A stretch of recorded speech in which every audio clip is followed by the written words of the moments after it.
très contente de vous retrouver aujourd'hui dans une nouvelle vidéo et je vous retrouve pour ma pile à lire du Cold Winter Challenge. Cette année, le challenge il a été repris par l'Enluminé. Je vous mettrai sa vidéo de présentation en barre d'informations pour que vous puissiez aller voir. Je vous mettrai également le groupe Facebook où beaucoup de gens échangent autour de leur lecture, donc c'est assez sympa. Le challenge se déroule du 1er décembre au 28 février et j'ai décidé d'y participer parce que les catégories me paraissaient vraiment chouettes et que j'avais plein de choses qui rentraient dedans. Je dois quand même vous dire que je suis assez fière de ma pile à lire qui est hyper hivernale.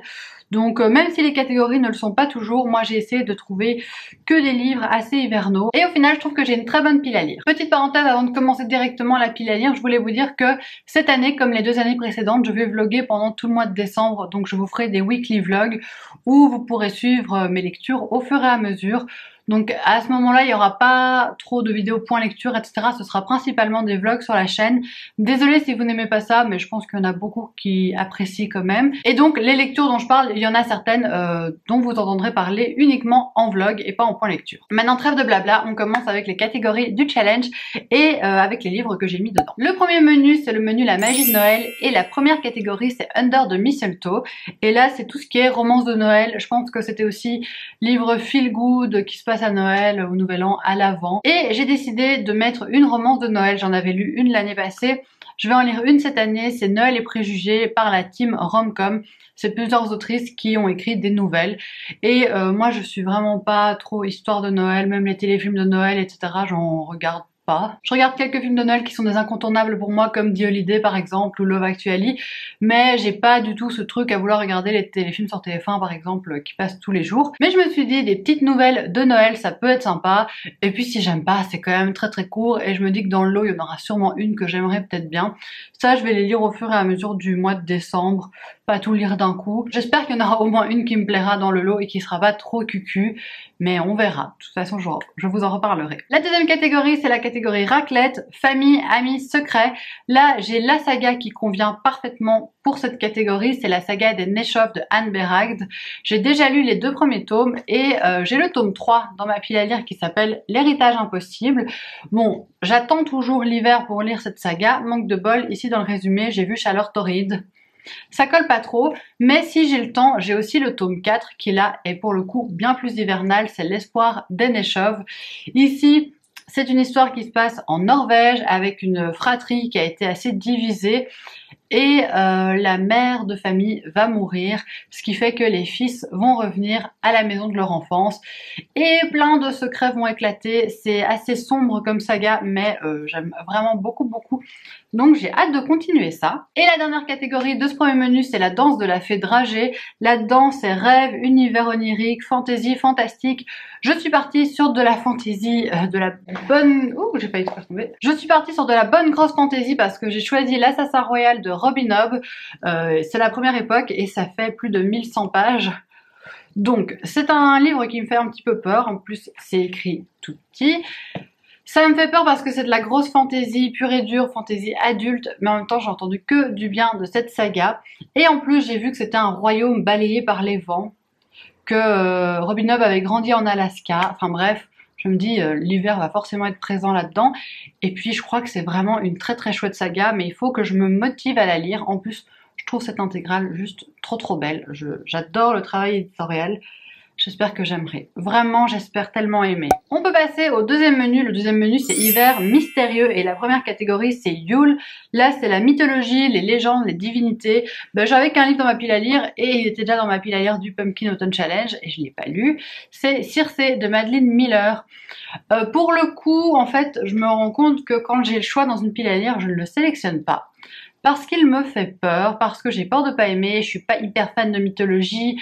Donc j'ai peur de trouver ça un peu ennuyeux. N'hésitez pas à me dire en commentaire si vous avez adoré Circé. Je sais qu'il y a beaucoup de gens qui adorent. D'ailleurs quand je l'avais présenté pour le Pumpkin Autumn Challenge, plein de gens m'avaient dit que c'était génial, mais rien n'y fait. Quand je le vois, j'ai pas envie de le sortir de ma pile à lire, donc il faudrait un petit coup de pied aux fesses pour que je le fasse. La deuxième catégorie, c'est Reine des Neiges avec Femme de pouvoir, sorcière en mots-clés. Et là, j'ai trouvé le livre parfait pour le challenge. C'est Un bûcher sous la neige de Suzanne Fletcher, parce qu'ici, on est en Écosse au XVIIe siècle avec une jeune fille qui est accusée de sorcellerie. Donc rien qu'avec le titre, avec la thématique, la couverture, tout me paraît parfait pour ce challenge. Et ça, c'est un livre dont j'ai entendu que du bon. Honnêtement, j'ai jamais entendu d'avis négatif sur ce bouquin. Donc je suis impatiente de voir ce que ça va donner. Dernière catégorie pour ce menu, c'est New Year, New Me. Vous observerez l'accent. Là, c'est métamorphose, transformation, évolution. Encore un livre que je traîne de pile à lire en pile à lire et que je ne lis pas. Des fleurs pour Algernon de Daniel Keyes. Je n'arrive pas à sortir ce livre de ma pile à lire. Je ne sais pas pourquoi, parce que je suis sûre qu'il peut me plaire. Je l'ai choisi pour cette catégorie parce qu'en fait, ça va parler d'un homme qui a une déficience mentale. Je ne sais pas si c'est un retard, un handicap mental, je ne sais pas exactement ce dont il souffre. Et il va subir une expérience. C'est une expérience qu'on a d'abord testée sur une souris. Et c'est une expérience qui est censée accroître les compétences intellectuelles. Et donc on va suivre son journal et puis on voit l'évolution au fur et à mesure. C'est un livre que j'ai envie de découvrir depuis longtemps. J'ai cette belle édition en plus, donc il serait temps. Le troisième menu, c'est Marcher ensemble dans la neige. Honnêtement, les livres qui sont dans ce menu me font super envie, tous, donc ça c'est très cool. La première catégorie, c'est les reines du Père Noël. Tout ce qui parle d'animaux, de nature, d'écologie. J'en ai deux dans cette pile à lire. Le premier, c'est le classique Cro-Blanc de Jack London. Alors j'ai cette très moche édition, mais je l'ai aussi dans une très très belle édition. Donc je ne sais pas encore dans laquelle je le lirai, je ne sais pas dans laquelle des deux éditions ce sera le plus agréable. Mais en tout cas, ça fait longtemps que j'ai envie de lire Cro-Blanc. Donc on verra, j'ai juste peur que ce soit un peu dur au niveau de la souffrance animale. Et alors, autre livre sur les animaux que j'ai choisi, c'est Le Cercle des loups de Nicolas Evans. Encore une fois, la neige sur la couverture, les loups. Ici, on est dans une petite ville du Montana. C'est une histoire avec des loups qui ont mangé des chiens. Et il va y avoir deux clans dans cette petite ville, ceux qui défendent les loups et ceux qui veulent que les loups meurent. Donc à mon avis, ça va être un peu dur au niveau animaux aussi, mais il me fait envie. La deuxième catégorie, c'est Aurore boréale, avec de l'aventure, du périple, du voyage. J'ai choisi aussi deux livres pour cette catégorie-ci qui m'inspiraient pas mal. Le premier, c'est le 4e tome des 7 sœurs, La sœur à la perle de Lucinda Riley, parce que ce tome en plus se passe en décembre. Donc c'est pile dans le thème et j'avoue que ça va sûrement être un des premiers que je vais lire parce que j'ai envie de continuer la saga, parce que je sais que ça se lit tout seul, parce que je sais que j'ai passé un bon moment. Donc à mon avis, celui-ci, ce sera dans les premiers que je vais lire. Et donc le principe des 7 sœurs, c'est que dans chaque tome, on suit une sœur d'une fratrie. Donc c'est des sœurs qui ont toutes été adoptées et elles retournent sur la terre de leurs origines. Et ici, on part, je crois, en Australie. Donc très impatiente de lire ça. Et le deuxième que j'ai mis dans cette catégorie, c'est Le Paradis Blanc de Christine Hanna. Celui-ci, c'est ma maman qui me l'a prêté. Ici, on part en Alaska avec un père de famille qui a fait le Vietnam et qui, je pense, va se retrouver très changé. Et il emmène toute sa famille en Alaska sur des terres hyper difficiles à cultiver et je pense que ça va être compliqué pour tout le monde là-bas. Dernière catégorie, c'est Carol of the Bells et ici il faut un roman choral donc qui est raconté de plusieurs points de vue et moi j'ai Le lilas ne refleurit qu'après un hiver rigoureux de Martha Hall Kelly. Je l'ai depuis très longtemps dans ma pile à lire. Je l'avais acheté neuf et c'est rare que j'achète un livre neuf et que je le lise pas directement, mais celui-ci ça a été le cas, il a un petit peu traîné. Tout ce que je sais, c'est qu'on va parler de la Seconde Guerre mondiale ici, et j'ai vu que c'était un roman choral parce que chaque fois, un chapitre est raconté par un personnage différent. Le dernier menu pour moi, parce qu'il y a un autre menu qui est un menu bonus que j'ai décidé de ne pas faire, mais donc le dernier menu pour moi, c'est Hiver obscur, et la première catégorie, c'est Fantômes des Noëls passés. Il faut ici des histoires avec des fantômes, des revenants, un jeu avec les époques ou des voyages temporels.